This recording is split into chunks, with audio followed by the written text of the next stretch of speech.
Đừng tự cho rằng mình sẽ làm cho người kia thay đổi. Không đâu. Không ai có thể làm cho ai thay đổi hoàn toàn được cả. Mình chỉ đóng góp vào sự thay đổi của người kia thôi.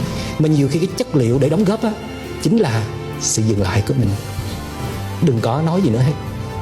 Đừng yêu cầu gì nữa hết. Đừng có khuyên nhủ, đừng có dạy bảo, đừng có giáo điều gì nữa hết. Người kia đã biết hết rồi. Người kia chưa làm nổi thôi. Họ cần một số nhân duyên, họ cần thời gian, họ cần có sự tôn trọng trở lại, cần chút thư giãn và nhìn lại, hoặc là một cự ly an toàn giữa họ và mình là họ có thể thay đổi được. Cho nên hãy cứ làm tốt phần mình.